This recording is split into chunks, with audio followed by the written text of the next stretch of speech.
विशेष खबर के साथ आपको देश की 5 प्रमुख खबरों से भी अवगत कराते हैं, रूबरू कराते हैं। आपको सबसे पहले बताते हैं कि देश ने आज कोरोना वैक्सीन के 100 करोड़ डोज का आंकड़ा आज सुबह 9:45 पर पूरा करके इतिहास रच दिया है। 100 करोड़ डोज पूरा होने के मौके पर प्रधानमंत्री नरेंद्र मोदी दिल्ली के राम मनोहर लोहिया अस्पताल पहुंचे। वे यहां करीब 20 मिनट रहे। इस दौरान उन्होंने हेल्थ केयर वर्कर से बात भी की। देश में 16 जनवरी से कोरोना वैक्सीन की शुरुआत हुई थी और आखिरी 20 करोड़ डोज 31 दिन में लगे हैं। बता दें, देश की 75% युवा आबादी को कम से कम एक डोज लग चुका है और 31% आबादी को दोनों डोज लग चुके हैं। वैक्सीन के 100 करोड़ डोज पूरे होने का ऐलान करने के लिए सरकार ने खास तैयारियां की हैं। इसके लिए ट्रेन, प्लेन और जहाज़ों पर लाउड स्पीकर से घोषणा की जा रही है। दूसरी खास खबर ये है कि आज बिहार विधानसभा भवन का 100 साल भी पूरा हो गया है। आज उसको बने 100 साल करीब पूरे हो गए हैं। बिहार विधानसभा भवन के 100 साल पूरे होने पर इस मौके पर आयोजित समारोह में राष्ट्रपति रामनाथ कोविंद भी शामिल रहे हैं। समारोह को लेकर विधानसभा के सदस्यों में खासा उत्साह देखा जा रहा है। समारोह की शुरुआत विधानसभा अध्यक्ष विजय कुमार सिन्हा के स्वागत भाषण से हुई। विधानसभा अध्यक्ष ने कार्यालय में राष्ट्रपति राम कोविंद, राज्यपाल फागू चौहान, मुख्यमंत्री नीतीश कुमार सहित अन्य अतिथियों का स्वागत करते हुए बिहार विधानसभा के गौरवशाली इतिहास पर विस्तार से प्रकाश डाला है। बिहार विधानसभा भवन में पहली बैठक 7 फरवरी 1921 को हुई थी। वर्तमान 17वीं विधानसभा का कार्यकाल चल रहा है। तीसरी खास खबर ये है कि आज पुलिस स्मृति दिवस है और आज पुलिस स्मृति दिवस पे मुख्यमंत्री योगी आदित्यनाथ ने गुरुवार को लखनऊ के पुलिस लाइंस में पुलिस स्मृति दिवस पर आयोजित कार्यक्रम में हिस्सा लिया और ड्यूटी के दौरान जान गंवाने वाले पुलिसकर्मियों को श्रद्धांजलि अर्पित की। इस दौरान उन्होंने पुलिसकर्मियों को आहार भत्ता 25% बढ़ाने का ऐलान किया है। साथ ही अब सिपाहियों को हर महीने मोबाइल खर्च के लिए 2000 रुपये दिए जाएंगे। इस मौके पर उन्होंने शहीद हुए पुलिसकर्मियों के परिजनों को सम्मानित भी किया।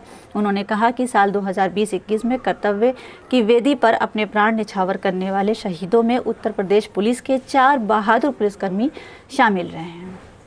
इसके बाद अगली खबर यह है कि दिल्ली की सीमा पर बैठे किसान आंदोलन कर रहे किसानों पर टिप्पणी करते हुए आज उच्चतम न्यायालय ने कहा है कि दिल्ली की सीमाओं पर प्रदर्शन कर रहे किसानों को केंद्र के कृषि कानूनों का विरोध करने का अधिकार है, लेकिन वे अनिश्चित काल के लिए सड़क अवरुद्ध नहीं कर सकते हैं। न्यायमूर्ति SS कौल और न्यायमूर्ति MS सुंदरेश की पीठ ने कहा है कि कानूनी रूप से चुनौती लंबित है, फिर भी न्यायालय विरोध के अधिकार के खिलाफ नहीं है, लेकिन अंततः कोई समाधान तो निकालना ही होगा।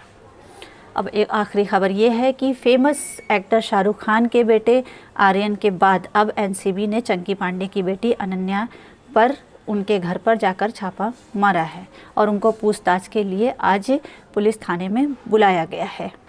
NCB ने चंकी पांडे की बेटी अनन्या के घर की तलाशी तो ली ही है। तलाशी पूरी होने के बाद पूछताछ के लिए अनन्या पांडे को NCB ऑफिस भी बुलाया गया है। इसके साथ ही NCB शाहरुख खान के घर मन्नत भी पहुंची। वहां पर जांच पड़ताल और पूछताछ की कार्रवाई जारी है। आज के लिए बस इतना ही। मिलत टाइम से आप सुन रहे थे मासूमा सिद्दीकी को। हमारी वीडियोस देखने के लिए बेहद शुक्रिया। मिल्लत टाइम्स की खबरें पढ़ने, सुनने और देखने के लिए गूगल प्ले स्टोर से ऐप डाउनलोड करें। यहां आप उंगली की क्लिक में पढ़ सकते हैं 4 ज़बानों में न्यूज़, उर्दू, हिंदी, अंग्रेजी, बांग्ला। आप ऐप पर मिल्लत टाइम्स की वीडियोस भी देख सकते हैं। अगर आप YouTube पर देख रहे हैं तो रेड बटन को दबाकर चैनल को सब्सक्राइब करें और बेल आइकन ज़रूर दबाएं। फेसबुक पर देख रहे हैं तो पेज को लाइक और फॉलो ज़रूर करें। ट्विटर और इंस्टाग्राम पर भी मिल्लत टाइम्स को फॉलो करें।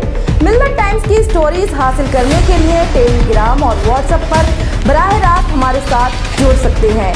हमारे काम से आप मुतमईन हैं तो इसे जारी रखने और मजबूत बनाने के लिए हमें सपोर्ट करें। स्क्रीन पर दिख रहे और डिस्क्रिप्शन में दिए गए अकाउंट नंबर पर मिल्लत टाइम्स को अपनी रकम भेज सकते हैं। अगर आपके इलाके का कोई मामला है, आपकी मसाइल को मीडिया में जगह नहीं दी जा रही है तो हमें ईमेल करें या व्हाट्सएप पर मैसेज करें। हम उठाएंगे आपकी आवाज़। मिल्लत टाइम्स मतलब मजलूमों की आवाज़, नफरत के खिलाफ जंग, फर्जी खबरों से निजात। www.millattimes.com